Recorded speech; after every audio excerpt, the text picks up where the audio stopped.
Oi gente, tudo bem? A conversa do PH de hoje, nesta segunda-feira, na verdade foi gravada na sexta-feira no Parque Lagoas do Norte. Eu fiz uma visita aqui ao parque e fiz também algumas reuniões com lideranças comunitárias dos bairros São Joaquim e da Avenida Boa Esperança. Esse é o tema da conversa do PH de hoje, que trata sobre o projeto Lagoas do Norte. Roda aí a vinheta.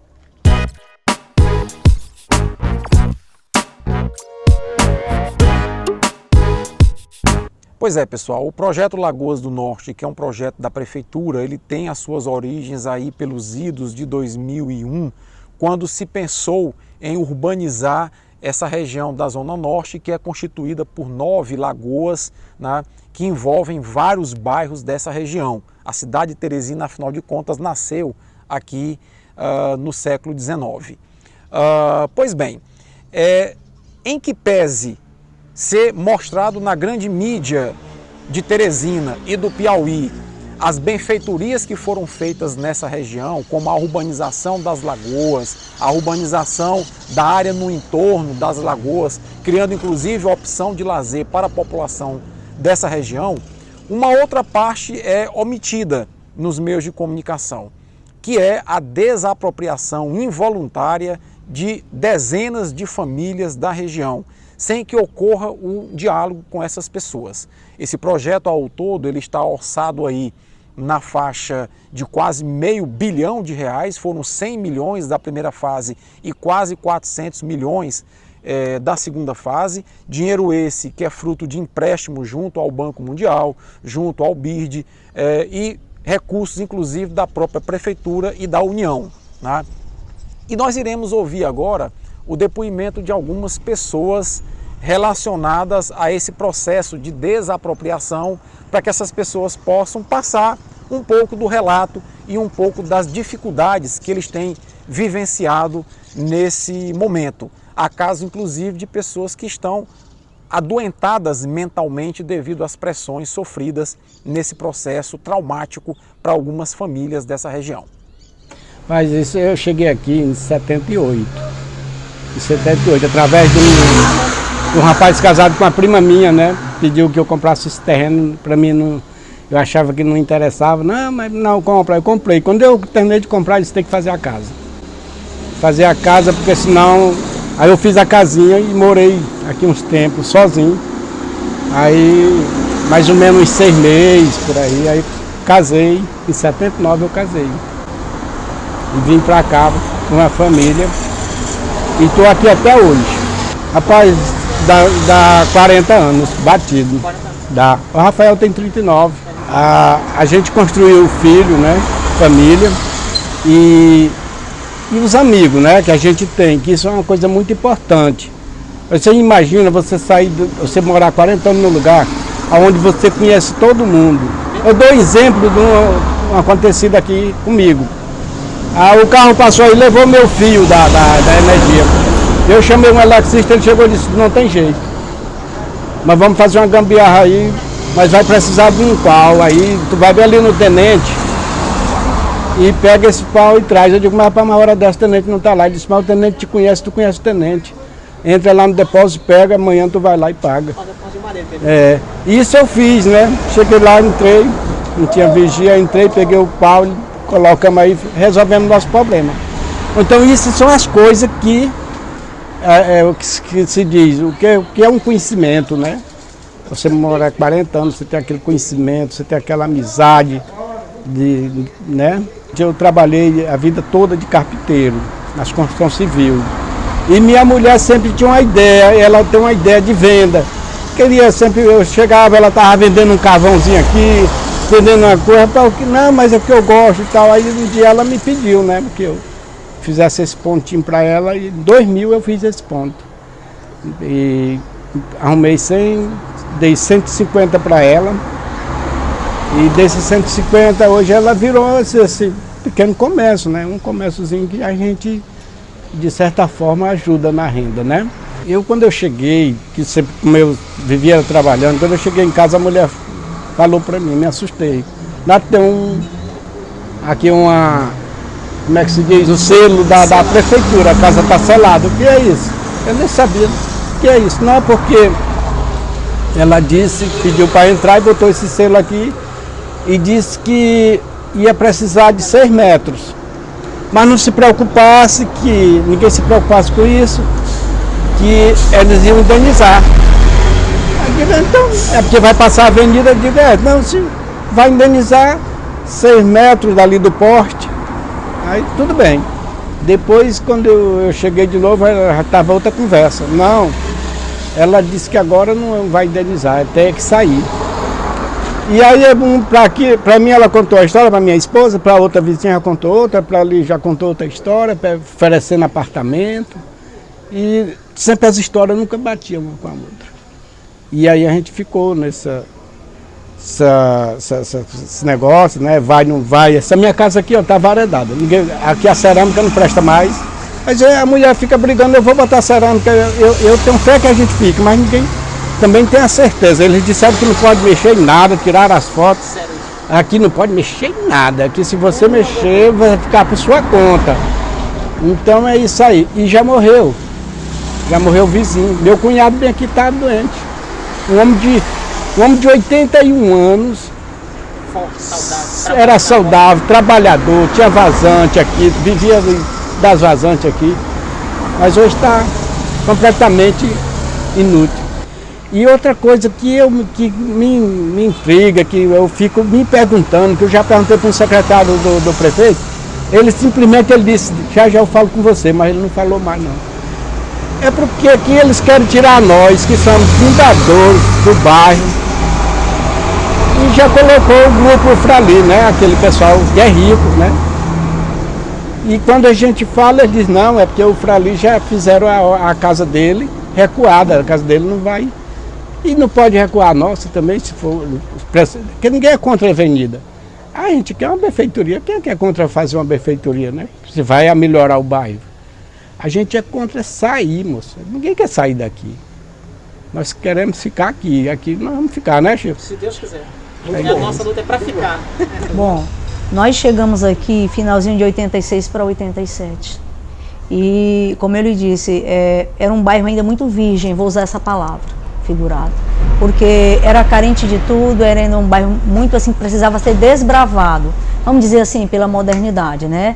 Por que eu usei esse tipo de metáfora? É porque era um bairro muito cheio de plantas, muito cheio de mato, poucos vizinhos, era um aqui, outro acolá. Tinha o quê? A vacaria do seu Sureno, a família do seu Roxo, poucas famílias.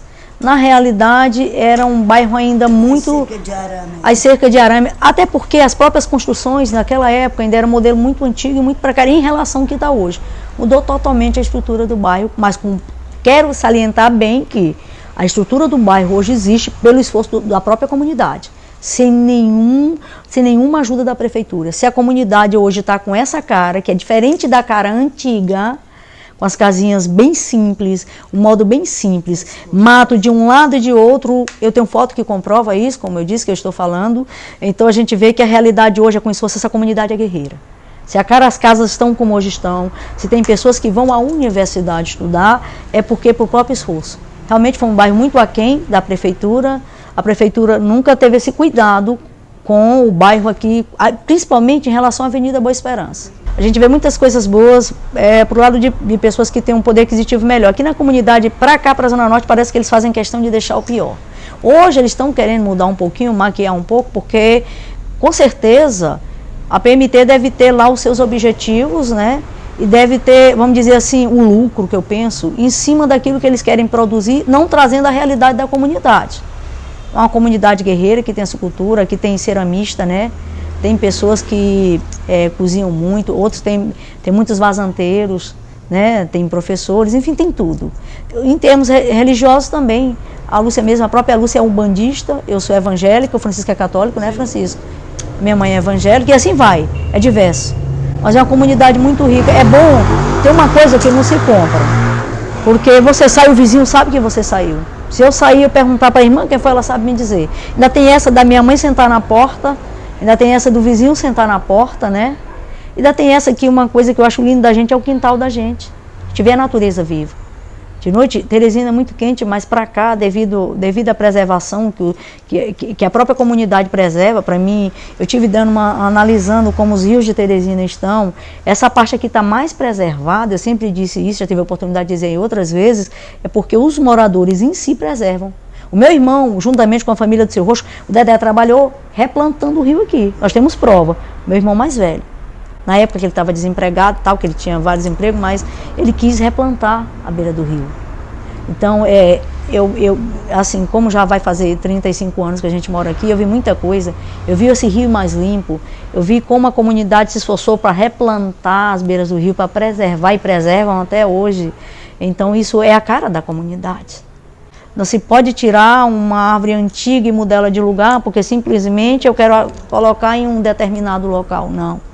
É uma visão que eu acho que a PMT deveria ter muito mais profundo, né?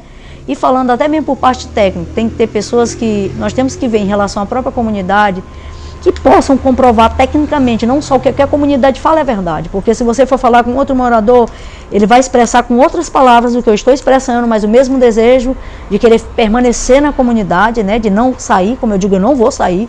Digo para qualquer pessoa que me pergunta, eu sou otimista desde sempre. Uma pessoa me abordou, está com pouco dia, disse, você vai dar? Eu não vou sair não, eu vou ficar. Eu não vou sair daqui. Eu não me senti bem, porque há muito tempo que eu moro aqui, gosto dos vizinhos, gosto de tudo. Então, após esse movimento todo, eu fiz um cateterismo. A coisa eu já fiz, tive um infarto, sabe? Também a preocupação faz isso, sabe? Meu cardiologista, muito bom, doutor Alexandre, ele disse, então você se preocupa muito na história, fica muito preocupada, porque eu sou assim. Quando eu quero uma coisa, eu quero logo. Eu fico ansioso. E eu sofri bastante, porque eu já gosto de só vir em casa alugada. De aluguel de casa, a gente era pobre, meu marido é. Mas eu gosto daqui. Eu amo aqui. Eu não tinha casa, só andava com o carro velho com os breguetes em cima. Aí o dono precisava da casa, a gente saía, casa alugada. Ia para outra, a mulher foi lá pedir a casa, ainda discuti, fiz besteira, porque eu não queria sair da casa. Fui forçado, vim para cá, casinha, muretinha aí, ruim. Mas a gente, as ruas, minha filha chorou, essa e a outra. Ô, mamãe, você ia morar no interior. Meu filho, é o jeito. A gente não tem casa, que achou foi essa. Então, eu não quero jamais sair daqui. Eu amo este lugar. A minha casinha, que é meu patrimônio. Então, Deus deu aqui, e aqui eu amo. E espero de Jesus, que eu edificar. E mesmo sendo funcionária da prefeitura, eu digo uma coisa, quando é em relação a nossas causas e que mexe com as nossas vidas, devemos lutar sempre. Você perguntou em relação ao impacto. A primeira coisa, causou na minha mãe nervosismo, mas ao mesmo tempo eu dizia para ela, mamãe, confie. Não se desespere, nós não perdemos nada ainda, nós vamos lutar. E até que, de tanto eu passar para ela essa confiança, essa vontade de lutar, porque eu tenho vontade de ir para cima mesmo. Às vezes eu sou muito explosiva, eu gosto de ir para cima, então eu dizia muito para ela, mamãe, não perca a cabeça, confie. A senhora não tem fé não? Nós vamos lutar com o que a gente tem direito. Eu disse, não, a gente vai lutar. Aí ela foi se acalmando. Mas a princípio, eu cheguei a conversar agora recentemente com uma senhora que mudou de casa, que saiu das vilas, porque as vilas foi interrompido agora, porque está sendo investigada, então veio a paralisação na questão das saídas, que mexe diretamente com o meu trabalho, porque eu, como agente de saúde, como servidora pública, eu trabalho nas ruas da comunidade. E teve essa intervenção, então houve essa paralisação da saída das pessoas que estavam saindo. E ela me disse, Luzia, eu vi isso relato de paciente, mais ou menos próximo da idade da minha mãe, dizendo, eu já estava com minha mente tão chafurdada, a linguagem que ela usou, estava tão cansado, isso provocou tanto nervosismo, minha filha, que eu não via a hora. Agora eu te digo uma coisa, a gente que é mais novo do que essa geração, que é a minha mãe, talvez que seja sua mãe ou de outras pessoas, aí a mãe do Chico, do Francisco, agora da Dona Bela, que morreu também, uma vez você pode provar, eu digo não, mas com certeza, olha, uma pessoa que já está, Dona Rosa, que já está com a idade bem avançada, Dona Isabel, mãe da Maria, que faleceu também. Você vê o que ela mesmo disse com o próprio relato, ela assim, sim, Paluca também, que está muito abalada, né? Dona Judite também, que teve que tomar remédio. Então, principalmente os idosos, eles sofreram um impacto maior. Esse choque causou, às vezes, desespero. Esse choque causou desespero, nervosismo, que veio como consequências doenças. Porque é engraçado, Paulo Henrique e Francisco, quando a pessoa diz assim, você pode provar? Foi o que eu disse para um repórter, eu digo, olha, se você está num lugar que você vive há bastante tempo e você criou uma raiz, uma história, e de repente vem aquela como uma ameaça e uma coisa que ninguém esperava, né? Porque a prefeitura, a maneira que a prefeitura já chegou no começo foi arbitrária. Agressiva, né? Foi, chegando, já querendo perguntar para minha mãe se ela queria a casa ou um apartamento. Eu queria ser indenizada, eu cheguei do emprego. Aí a mamãe, minha filha, eu recebi um papel. Eu digo, mamãe, que papel foi esse? Era o selo, não foi nem colado, ela pegou o papel. Digo, mãe, não recebeu mais ninguém se eu não tiver. Pode ser prefeitura, pode ser quem for. Eu disse, foi o que aconteceu, mamãe? Ela disse, não, perguntaram se eu queria uma casa, um apartamento ou queria ser indenizada. Eu disse, como é que é a história? Mamãe, não recebeu mais ninguém se eu não tiver aqui. E eles adentraram, tiraram foto. O que a minha mãe te falou é verdade. Essa casa ela é muito diferente do que a gente comprou ela. Ela era de um vereador chamado Pulim. Eu tenho uma documentação como posseira, como terreno de posse que nós temos. O comprovante de compra e venda, né? E a gente pagava imposto aqui. Até 2013 que o prefeito resolveu liberar por conta que ele queria remover as pessoas. Mas sempre pagamos imposto nessa casa.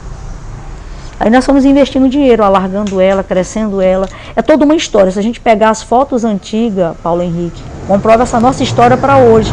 É como eu quis te dizer, a comunidade foi evoluindo, mas causou muita doença, muita gente ficou tomando remédio, uns infartaram, a minha mãe também infartou.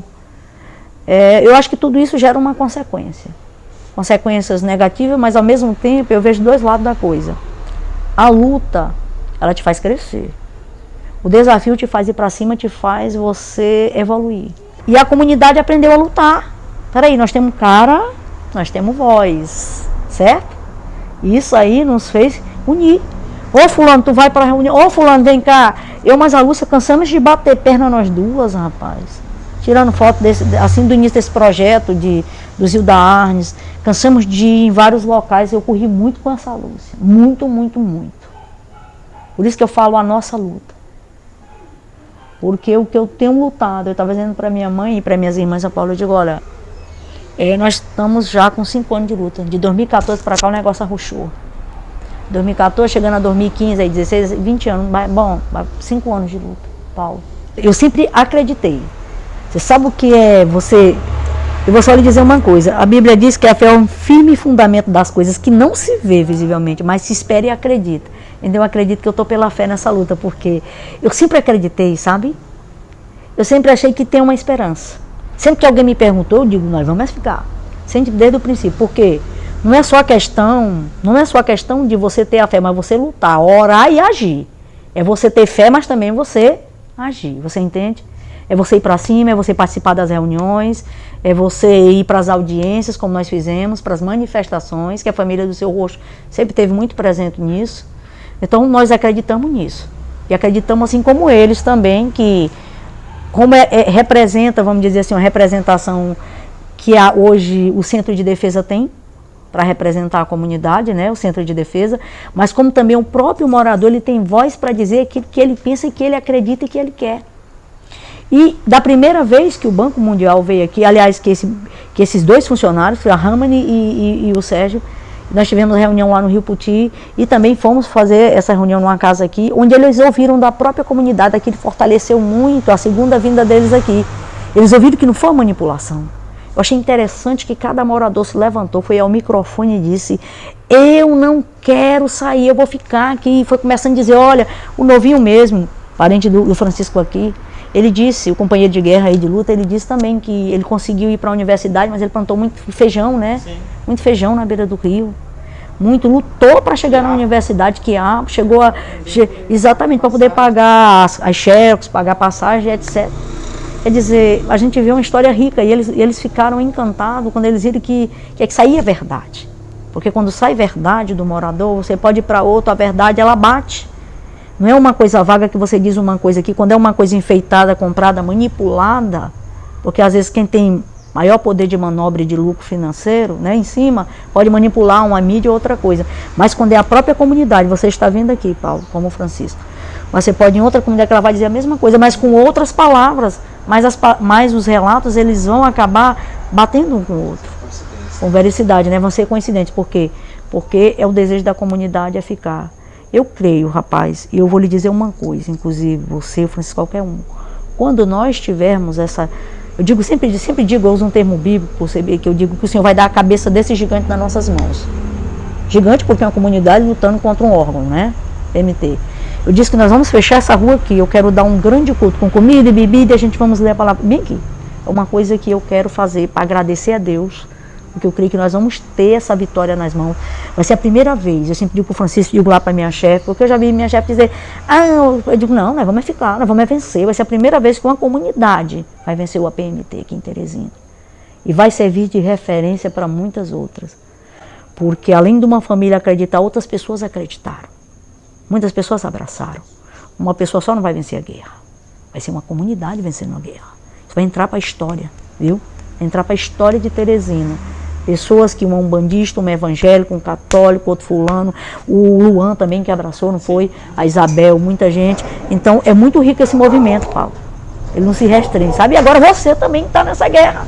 O Paulo Henrique também entrou na nossa história. Então assim, que é o que eu estou querendo dizer para você. É todo um conjunto familiar que tem aqui. É uma estrutura que a prefeitura jamais, não é? Uma raiz que jamais a prefeitura vai poder dar. Não tem dinheiro que compre. Uma vez me perguntaram para mim, me fizeram essa pergunta. Quanto você queria ou aonde você queria morar? Eu digo, quem lhe disse que eu quero alguma coisa? E quem lhe disse que eu quero sair? Primeiro, eu não quero quantia e nem quero sair. Eu quero é ficar e vou ficar. E eu não vou sair, é o que eu tenho a te dizer.